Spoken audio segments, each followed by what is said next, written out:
barnaamijka caawa ee doodan waxaanu ku eegi doonaa xaaladda jahawareerka ee ka taagan maamulka koonfur galbeed ee Soomaaliya kadib markii uu iscasilay madaxweynihii maamulkaasi Shariif Xasan Sheekh Aadan shalayto dooda waxaa nagala qayb galaya haddaba senator Xuseen Sheekh Maxamuud oo dhinaca magaalada Muqdisho qadka uga jira oo ka tirsan aqalka sare ee baarlamaanka Soomaaliya iyo Cabdiqaadir Sheekh Abuukar oo ah gudoomiyaha ururka golaha badbaadada koonfur galbeed ee Soomaaliya aad iyo aad baad u mahadsan tahay Maxamuud waxaan rabaa marka hore inaan su'aasha ugu horeysa aan ku weydiiyo Xuseen Sheekh Maxamuud senator waxaa 17 bishan la filayay in ay dhacdo doorasho marka jahawareerka taagan la eega marka ma kula tahay in doorashada ay qabsamayso bismillaahir rahmaanir rahiim farxaan adiga iyo BBC da daawadayaasha iyo Cabdiqaadir waa mahadsantihiin aniga aragtidayda haddii ma aragtay jidkii saxda ahaa lagu socdo oo baarlamaanka shaqadiisa ay qabsadaan ciladii farsamo ee ku dhacday guddiga doorashooyinka la saxo waa laga yaabaa in laga gaarsiiyo laakiin hadiiba ay dib u dhacdana maalmo oo arrimo farsamo ah oo processkii ay ku tagayso oo dib u dhac weyn ahayn ayaa laga yaabaa in lagu darsado marka doorashada guud ahaan aniga waxaan aaminsanahay inay ku dhici karto 17 November insha Allah Cabdiqaadir waxa tahay gudoomiyaha golaha badbaadada koonfur galbeed marka inkastoo wadanka banaanka aad ka joogto Sweden aad joogto ma isleedahay ma la qabta aragtidaasi Xuseen senatorka marka hore waa maasantay farxaan iyo dhammaan wariyaasha idaacada BBC-da caawa shaqada iskale iyo kalaba runtii marka aad fiiriso xaaladda hadda la joogo iyo dhaqaaqyada badan socda iyo maaragtay iscasilaadii madaxweyne Shariif Xasan Sheekh Aadan iyo waqtiga kooban oo aan la filaynin arrinta ku dhacday runtii sidoo sanadka sheegay runtii waan la qabaa guud ahaan laakiin waxaa moodaa xogaa maadaama ay arrintu isbedeshay oo si kadis oo aan la filaynin oo madaxweyne Shariif Xasan uu ku baxay in laga yaabo loo baahdo sidii uu sheegay maaragtay senatorka in wax yar oo maaragtay dhinaca maaragtay arrimaha in la dhameystiro maadaama ilaa iyo 15 xubnood ay iscasileen isla markaasna maanta waxaa jira musharaxiin oo gaaray ilaa iyo maaragtay dhowr 8-9 musharax meelaha in ay codsadeen in dib loo dhigo si maaragtay ay soo diyaariyaan marka waxay ku xiran tahay hadba jawiga meesha iyo waxay ku xiran tahay sida arkaan laakiin sida sheegayso Cabdiqaadir sida sheegayso waxaad leedahay 15 xubnood baa iska casilay guddigii doorashada 10 cisha ka dhiman madaxweynihii si lama filaan isku casilay 10 maalmood gudahooda sideen rajo uga qabtaa in wax lagu hagaajiyo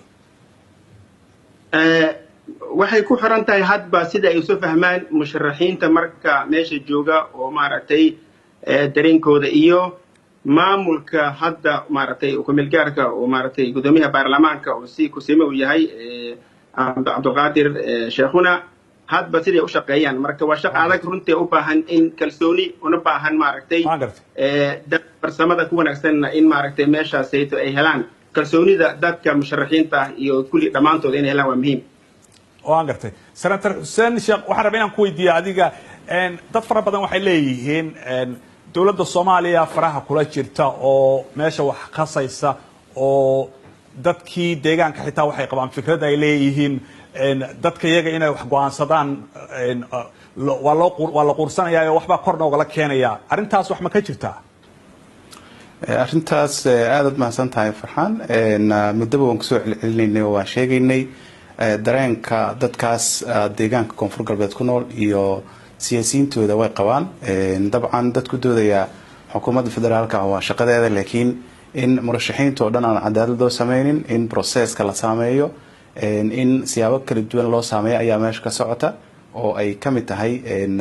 arrin maaragtay musuqmaasuq lagu tilmaamay arrin ay kamid tahay in xildhibaanadii halkan la keenay marka daliilad tira badan marka aragnay yaa wada marka musuqmaasuq gabanin oo banaanka la joogaba aqalkii sare baarlamaanka ka tirsan tahay Xuseen federaalka ku haysaa waxaan si rajaynaynaa Xuseen aqalkii baarlamaanka Soomaaliya annaga waxaan ku eedeynaynaa dabcan xukuumadda federaalka Soomaaliya in ay ayada matqaana musuqmaasuq wado daliilaadkii ugu horeeyay waxaa kamid ahaa in diyaarad lagu geeyay baabuur in maaragtay xildhibaanadii la soo kaxaystay in lacag la qaybinayay in la isku dayayay in maaragtay si awoodii dowladda looga faa'iideysto in lagu taageero murashaxiin gaar ah arrintaasu xukuumadda federaalka Soomaaliya ayaa aan ku tuhmaynaa inay qaybinayso dabcan bannaankayba la taagan yihiin xildhibaanadii halkaan ku arkaynay hoteelada la keensaday lacag loogu qaybinayay oo ay wariyaasha iyo Soomaalida oo dhan indhaha ku wada hayeen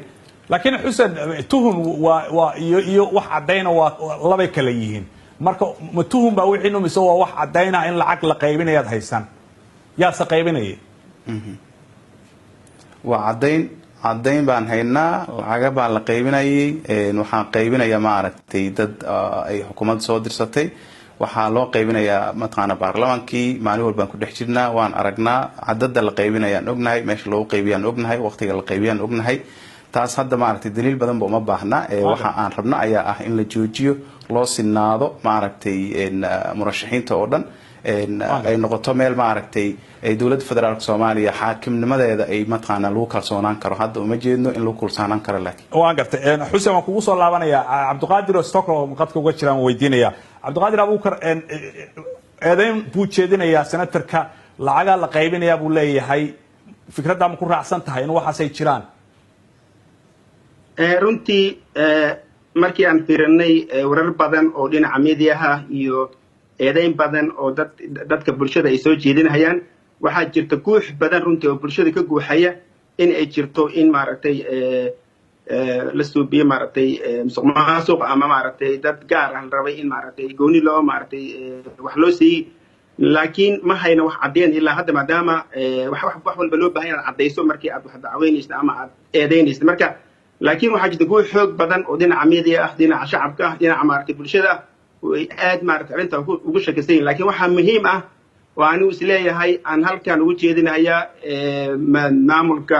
dowladda federaalka Soomaaliya in arrimahaas dhan in faraha lagala baxo waayo bulshada koonfur galbeed waxa ay soo martay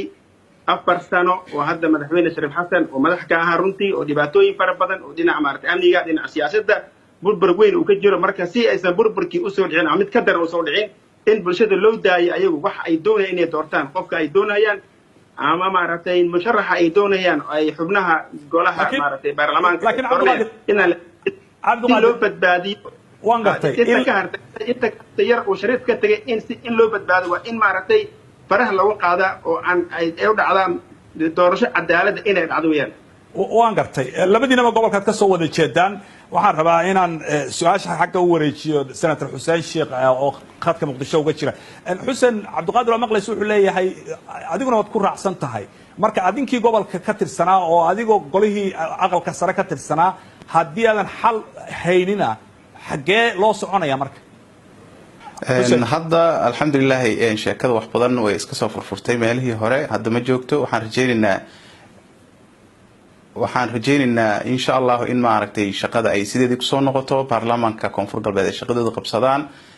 xubnihii dhinaa maaragtay la dhameystiro jadwalkii dib loogu soo noqdo oo maaragtay guddiga intay fariistaan jadwalkii markale dib u soo saaraan haddii waqti lagu darayo haddii kale ay ku timaado arrin farsamo ay ku timaado dabcan hadda waxaan rajaynaynaa in arrinta ay gacanta kusoo noqotay faragelinta waa meesheeda murashaxiinta oo dhan hadda waxay isku raacsan yihiin in maaragtay loo daayo baarlamaanka loo daayo guddigiina ay hawsha hore usii wataan waxaanse rajaynaynaa insha Allah arrimaha tirada badan ee culayska lagu hayo murashaxiinta mataqaana ay leeyihiin dib hanoo kuga dhigo waxaa kamid ah faragelinaha lagu haya kamid ah gacanta lagu haya baarlamaanka kalsooniyaan ku qabnaa shacabka koonfur galbeed kalsooniyaan ku qabnaa inay hawshan sidii la rabay oo daahfurnaan leh u maamuli karaan marka waxaad leedahay ha laga joojiyo Cabdiqaadir adaan ku siinaya horta waxaan eeda u soo jeedinayaa dhammaan xubnaha dowladda federaalka u matalaya koonfur galbeed ha ahaado aqalka hoose ama aqalka sare hawsheedii gabay oo bulshada koonfur galbeed ugu tagay meel cidlo ah oo 4 sano la joogay aysan ka hadlin dhinaca arrimaha maaragtay nabadgelyada oo aysan ka hadlin arrimaha siyaasadda oo ay noqdeen dad maaragtay runtii intooda badan way jiraan qaar badan oo ka hadla runtii oo aad maaragtay uga hadla arrimaha dhibaatooyinka bulshada laakiin intooda badan waxay noqdeen kuwa xamar iska jooga Muqdisho hoteelada jiifa oo aanan runta ka hadlin maamulka koonfur galbeedna runtii ku taageeray dhibaato inteen had waan soo gabagabaynaynaa yaa sabab weyd marka waxaan leeyahay waxaa loo baahan inay muujiyaan midnimo waxaa loo baahan in ay isu tagaan dhammaan xubnaha oo baarlamaanka labada aqal oo masalahda koonfur galbeed inay isu tagaan arrimahaas ay ku midoobaan cabduqaadir abuukar sheekh cabduqaadir waqtigaa naga dhamaaday aad baad u mahadsan tahay adiga iyo senator xuseen sheekh waad mahadsan tihiin daawadayaal barnaamijkii caawa ee dooda waanu ku eegeynay xaaladda dhinacaasi ka taagan gobolka koonfur galbeed ee Soomaaliya inta ayaan kusoo gabagabaynaynaa intaan mar kale dib dhamaantiinba u kulmayna waxaan idinkaga tagaynaa sidaa iyo habeen wanaagsan daawadayaal nabadgelyo